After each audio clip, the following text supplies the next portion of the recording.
विकासपुरी की गली नंबर 5 में सुबह सुबह हाहाकार मचा था। नल से नाले का बदबूदार पानी आ रहा था। रामलाल अपनी चाय की दुकान पर बैठा गुस्से में बड़बड़ा रहा था। देखो, आज फिर सरकार ने जनता के लिए गन्ने का जूस भेजा है। नल में हरा हरा, झाग से भरा भरा। विकासपुरी में पानी की समस्या नहीं थी। पाइपलाइनें या तो टूटी रहती थी या लीक होती थी। पिछले 6 महीने से नलों में नाले का पानी आ रहा था। लोग बोतल बंद पानी खरीदने को मजबूर थे, लेकिन गरीबों के लिए यह मुमकिन नहीं था। बच्चे बीमार पड़ रहे थे और औरतें पानी के लिए सुबह 4 बजे कतार में लगती थी। रामलाल ने गुस्से में कहा, ये पार्षद पप्पू यादव और जल विभाग के मीणा जी बस गड्ढे खोदते हैं और पाइप डालने का नाटक करते हैं। सड़कों को खोद खोद कर मंगल ग्रह बना दिया, लेकिन पानी वो तो नाले से ही आएगा। गली में हंगामा बढ़ा तो पार्षद पप्पू यादव अपनी चमचमाती वी में पहुंचे। उनके साथ इंजीनियर मीणा जी भी थे, जिनके हाथ में एक फाइल थी जिसमें शायद कुछ भी नहीं था। पप्पू ने माइक पकड़ा और भाषण शुरू किया। भाइयों बहनों, आपका पप्पू भैया यहाँ है। पानी की समस्या का समाधान जल्दी होगा। नई पाइपलाइन डल रही है। शांति देवी ने तपाक से पूछा, पप्पू जी, पिछले साल भी तो नई पाइप डाली थी, फिर ये नाले का पानी क्यों? पप्पू ने पसीना पोंछते हुए कहा, देखो शांति जी, वो पुरानी पाइप थी, अब की बार पक्की डालेंगे, जर्मन टेक्नोलॉजी। मीणा जी ने गंभीर चेहरा बनाकर कहा, देखिए, लीकेज की समस्या थी, हमने गड्ढा खोदा, पाइप चेक की, अब सब ठीक हो जाएगा।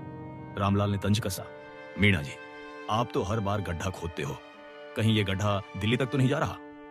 अगले दिन गली में फिर गड्ढे खोदे गए। मजदूर आए, मलबे के ढेर बने और एक नई पाइपलाइन डाल दी गई। पप्पू यादव ने फीता काटकर फोटो खिंचवाई। अगले दिन अखबार में छपा, विकासपुरी में पानी की समस्या का समाधान। लेकिन 2 दिन बाद नल से फिर वही बदबूदार पानी। शांति देवी गली की औरतों को इकट्ठा कर जल विभाग के दफ्तर पहुंच गई। वहां मीणा जी चाय पी रहे थे। शांति देवी बोली, मीणा जी, ये क्या तमाशा है? नई पाइप डाली, फिर भी नाले का पानी। मीणा जी बोले, देखिए शांति जी, वो लीकेज तो दूसरी तरफ थी, अब अगले हफ्ते फिर खोदेंगे। मुन्ना ने चुटकी ली, मीणा जी, आपकी खुदाई तो पुरातत्व विभाग को चिट्ठी भेजने लायक है।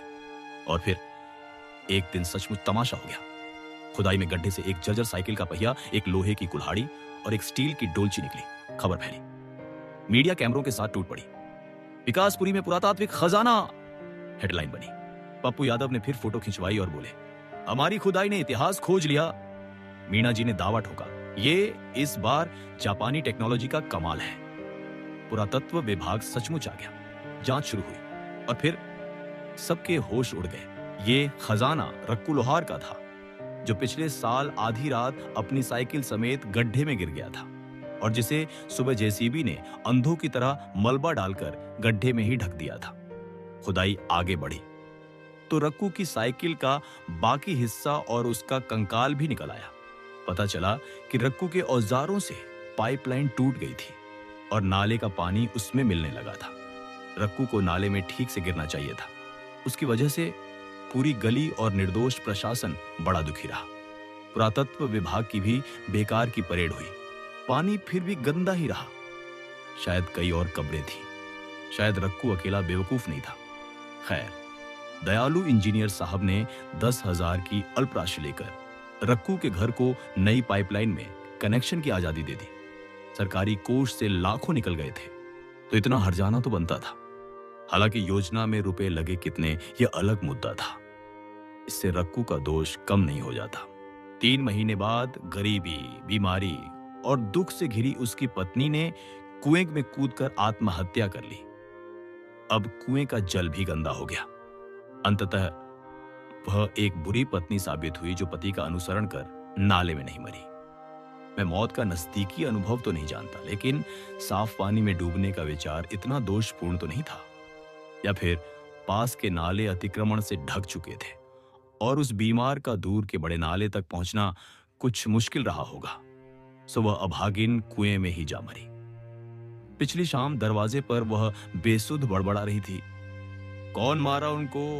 रात को गड्ढा खोदने वाला या सुबह मिट्टी डालने वाला? मैं भी इसी सवाल का जवाब सोचते हुए सो गया। धीरे धीरे गड्ढों से बहुत कुछ निकलता रहा, पुरानी चीजें, भूली हुई चीजें, दबी हुई सच्चाइयां, लेकिन नलों से साफ पानी कभी नहीं निकला।